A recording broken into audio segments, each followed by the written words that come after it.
ज़ूमी बस्ती से कुछ दूर जंगल में अपने वालिदैन के साथ रहता था। बस्ती में उसका दोस्त टिम्मी उसे वर्गलाता रहता कि जंगल के मुकाबले में बस्ती में खाने पीने का बहुत आराम है। तुम वालिदैन को बताए बगैर चुपके से यहाँ आ जाओ और मजे करो। ज़ूमी बहुत सीधा साधा चूहा था। ज़ूमी ने हकलाते हुए जवाब दिया, ये बहुत मुश्किल काम है मेरे लिए। हा हा हा हा, तुम सदा के डरपोक हो। अच्छी जिंदगी गुजारने के लिए हिम्मत तो करनी ही पड़ती है। मुझे देखो किस बहादुरी से वहां से निकलता था और आज सारी बरादरी में मुझ जैसी जिंदगी कोई नहीं गुजारता। टिम्मी ने गर्दन अकड़ाते हुए कहा। मैं कोशिश करूंगा, ज़ूमी ने आहिस्ता आवाज में कहा। ज़ूमी ने सोचा कि मैं वहां जाकर सुकून से रहूंगा तो वालिदैन भी खुश होंगे। फिर जब मैं अपना घर बना लूंगा तो उनको भी वहीं बुला लूंगा। यहाँ तो बहुत से मसाइल हैं। रात के 2 बज रहे थे। माँ बाप पर उसने एक निगाह डाली और तेजी से बाहर निकल गया। कैसे हो मेरे दोस्त? मुझे तो यकीन नहीं हो रहा, क्या ये वाकई तुम हो? टिम्मी ज़ूमी को देखकर हैरान रह गया। बड़ी मुश्किल से यहाँ तक पहुँचा हूँ मेरे दोस्त। माँ बाप को बताए बगैर मैं यहाँ इतनी दूर आ गया। ज़ूमी की आंखों में नमी थी। परेशान मत हो, तुम कुछ दिन यहाँ रहोगे तो सब कुछ भूल जाओगे। टिम्मी ने एक टुकड़ा पनीर का उसे दिया और दूसरा पनीर का टुकड़ा मुंह में डालते हुए कहा, आज मैं तुम्हें पूरे घर का चक्कर लगवा दूंगा, तुम सब देख लेना। फिर आहिस्ता आहिस्ता तुम अपने खाने पीने का खुद इंतजाम किया करना। अगले ही दिन टिम्मी ने बेमरवती से कहा और ज़ूमी परेशान हो गया। उसने सर झटका और रोटी का टुकड़ा खाने लगा जो सुबह ही सुबह टिम्मी कहीं से लेकर आया था। इस वक्त सब सो रहे हैं। यही बेहतरीन वक्त होता है जब हम अपने लिए खाने का इंतजाम कर सकते हैं। अपने छोटे से बिल से निकलकर टिम्मी उसे इंसानों के बड़े से घर में ले आता है। ये है बावर्ची खाना। यहाँ आकर हमें खाना तलाश करना होता है। बड़े से बावर्ची खाने को ज़ूमी ने हैरत से देखा। इतना बड़ा? ये कहकर ज़ूमी ने हाथ से इशारा किया तो हाथ लगने से एक प्लेट नीचे गिर गई। ये तो कुछ भी नहीं। शहर के और बंगलों के बावर्ची खानों को देखोगे तो बस।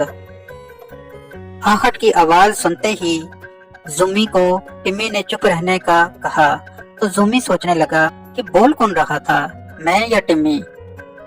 ये लड़की है जिसका नाम सतारा है। ये मुझसे बहुत डरती है। सतारा ने सहमी आवाज में कहा, अम्मी यहीं से आई थी आवाज। उस चूहे ने तो हम सब की नाक में दम कर रखा है। जंगल में तो हम मेहनत करके आजादी से अपना रिज़्क तलाश करते हैं, इस तरह चोरी छुपे नहीं, ज़ूमी ने कहा। वो दोनों भागते हुए बिल में पहुंचे। वो मेहनत करके भी ऐसा लजीज खाना तुम लोगों को कभी नहीं मिल सकता, टिम्मी ने फखरी अंदाज में कहा।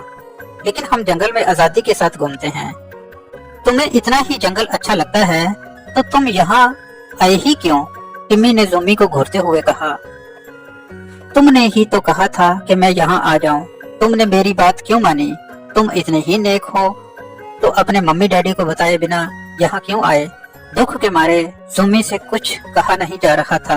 वो टिम्मी की बातों में आकर अपने मम्मी डैडी को छोड़कर यहाँ आया था। अब वही उसके साथ ऐसा सलूक कर रहा था। इस घर में इस काले गंदे चूहे की आखिरी शाम होगी।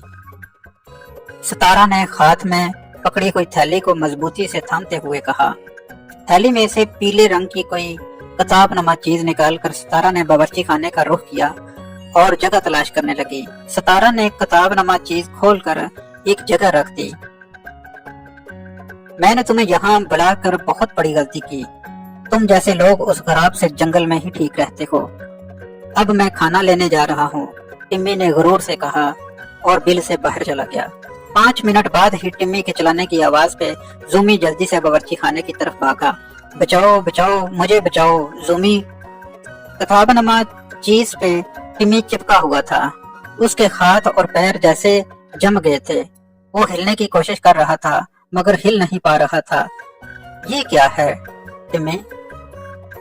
कोशिश करो, तुम हिलने की कोशिश करो। ज़ूमी की समझ में नहीं आ रहा था कि वो क्या करे और क्या कहे। उसी वक्त सतारा की खुशी से बड़ी आवाज आई, अम्मी हम कामयाब हो गए। एल्फी वाली किताब काम कर गई। चूहा चिपक गया। पीले रंग की एल्फी लगी किताबनामा बोर्ड और उस पर चिपका टिम्मी कभी ज़ूमी को देखता और कभी तालियां बजाती हुई सितारा को देखता। उसे अब अपनी हर वो हरकत याद आ रही थी जिसकी वजह से सितारा और उसके घर वाले परेशान होते थे। मुझे बचा लो ज़ूमी, इल्तिजाइया नजरों से टिम्मी ने उसकी तरफ देखते हुए कहा। उससे पहले कि ज़ूमी कोई जवाब देता, बिल्ली की आवाज ने इन दोनों को चौंका दिया। सितारा ने टिम्मी को बोर्ड समेत उठाकर बिल्ली के आगे रख दिया। रोमी मुझे माफ कर देना, जंगल लौट जाना और हमेशा वालिदैन की बात मानना, क्योंकि इनसे ज्यादा कोई तुम्हारा मुखलिस नहीं हो सकता, टिम्मी ने रोते हुए ये कहा और अपनी आंखें बंद कर ली। बिल्ली ने मुंह पे जबान फेरते हुए एक ही नवाले में टिम्मी को खा लिया। ज़ूमी आंख में आंसू लिए अपने मम्मी डैडी से माफी मांगने के लिए जल्दी से जंगल जाने के लिए घर से बाहर निकल पड़ा।